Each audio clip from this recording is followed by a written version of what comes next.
여러분 안녕하십니까? C채널 뉴스입니다. 일본군 위안부 문제를 제대로 알리기 위한 전쟁과 여성 인권 박물관이 개관을 앞두고 있습니다. 박물관을 통해 인권이 존중되는 평화로운 세상을 후대에 물려주자는 의미가 담겼습니다. 조은희 기자의 보도입니다. 매주 수요일 12시 일본 대사관 앞에는 일본군 위안부 피해자들에 대해 일본 정부의 공식 사죄와 배상을 요구하는 집회가 20년째 열리고 있습니다. 하지만 일본 정부의 반응은 싸늘하기만 합니다. 일본군 위안부 문제 해결을 위해 앞장서온 한국정신대 문제대책협의회는 집회를 이어오며 다시는 이와 같은 비참한 역사가 되풀이되지 않도록 역사 교육의 필요성을 절감했습니다. 그래서 마련된 것이 바로 전쟁과 여성인권 박물관. 지난 2004년 12월 박물관 건립위원회를 발족했던 정대협은 오랜 수건 사업을 5월 5일 어린이날 드디어 이루게 됐습니다. 정대협 윤미향 상임대표는 박물관 개관에 앞서 열린 심포지엄에서 기업과 정부로부터 예산 지원을 거절당한 일, 서대문 독립공원 부지에 박물관을 건립하기로 했지만 국가유공단체들의 반대에 부딪힌 일 등 어려웠던 과정을 회고했습니다. 하지만 역경을 딛고 박물관 건립을 포기하지 않은 결과 시민들과 단체들의 모금으로 마포구 성산동에 박물관을 건립하게 됐다고 전했습니다. 건축과 전시기획 전문가들도 자발적으로 참여했습니다. 기업들의 위안부 이미지와 우리 기업의 이미지가 맞지 않다 해서 모금을 거부했던 일이라며 또 정부도 역시 참여를 거부했던 일이라든가 8년 동안 쭉 이어오면서 그렇게 열화와 같은 모금이 되지 않은 일이라든가 이러한 여러 가지 일들이 참 많이 힘들었었습니다. 그러나 윤 대표는 법적 해결이 아닌 박물관을 통해 위안부 문제를 국내외에 더욱 알리고 세대와 민족을 넘어 평화를 실현할 수 있는 운동을 펼치는 과제가 주어졌다고 평가했습니다. 아직도 우리는 과정 중에 있기 때문에 여전히 이 박물관이 해야 될 사업은 저희 정대협 운동이 하고 있는 일본군 위안부 문제 해결을 위한 운동을 계속할 수밖에 없다. 그리고 박물관 사업이 또 하나 더 추가되는 것이죠. 포럼에선 위안부 문제가 인도주의 차원에서 해결될 수 없다는 주장이 나왔습니다. 정부가 법보단 인도적으로 풀어야 한다고 발언한 것에 대해 정대협은 위안부 문제가 일본이 주도적으로 관리해 자행한 제도적인 범죄라며 일본군이 책임을 지고 법적으로 해결해야 한다고 전했습니다. 건국대 조시연 교수는 만약 인도주의적 해결을 한다 해도 이에 대한 명확한 개념 정리가 선행되어야 한다고 했습니다. 그럼에도 불구하고 과연 인도주의라고 하는 것이 무엇을 담고 있는지 뭘 하자고 하는 것인지는 그렇게 명백한 것 같지는 않아 보입니다. 전쟁과 여성인권 박물관은 위안부 피해 할머니들의 생애와 추모, 여성인권 유린 사례 등을 전시하고 관람객이 피해자와 방관자, 참여자의 시각에서 역사를 되짚어 의미를 알 수 있는 다양한 전시체험 공간을 제공할 예정입니다. 이 박물관이 위안부 피해 할머니들에게는 위안의 장으로, 후대에는 역사교육의 장으로, 그리고 일본 측에는 과거의 죄를 뉘우칠 참회의 장으로 활용되길 바랍니다. C채널 뉴스 조은입니다. 국경 없는 기자회가 세계 최악의 언론 약탈자 명단에 북한 김정은 국방위원회 제1위원장을 포함시켰습니다. 미국 자유아시아방송이 전한 바에 따르면 국경 없는 기자회는 김정은이 김정일 국방위원장이 살아있을 때부터 언론을 탄압하는 데 앞장서 왔다며 선정 이유를 밝혔습니다. 또 지난 1월 북한에 미국 AP통신 상설지국이 개설됐지만 여전히 세계에서 가장 언론이 폐쇄된 국가라며 김정은 등장 이후에도 주민들에 대한 정보 차단과 언론 통제가 계속되고 있다고 비판했습니다. 이 같은 내용은 세계 언론 자유의 날을 맞아 발표됐으며 국경 없는 기자회는 전 세계에서 닷새에 한 명꼴로 기자가 목숨을 잃고 있다는 내용의 성명도 발표했습니다.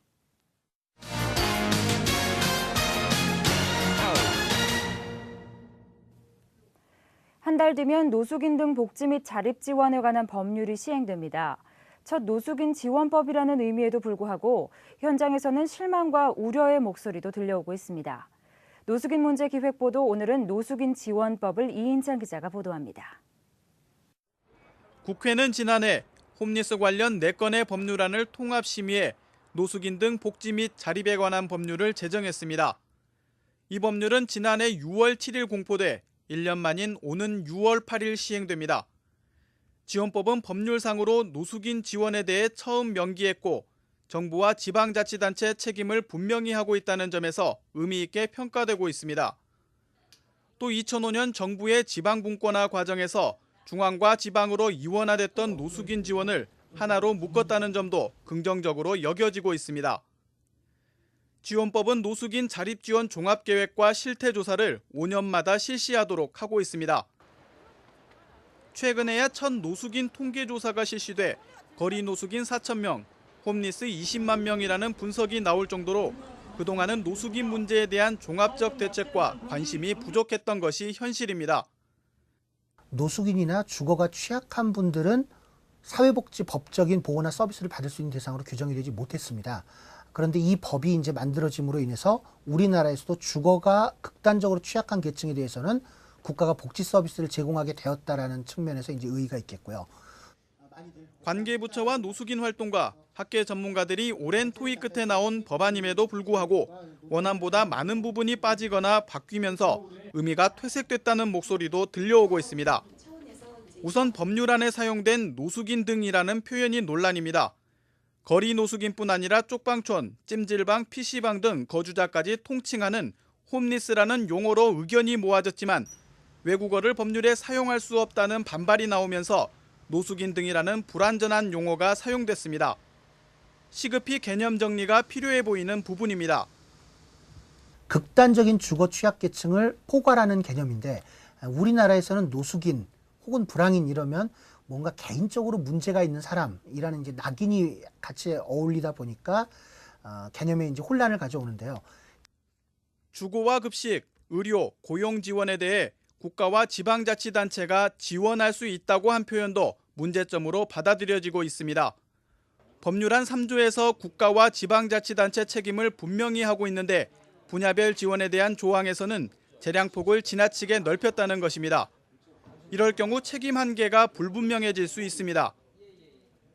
또 법률상 책임 주체를 정부와 지방자치단체 중 누구로 할지 분명히 정하고 있지 않은 점도 지적되고 있습니다.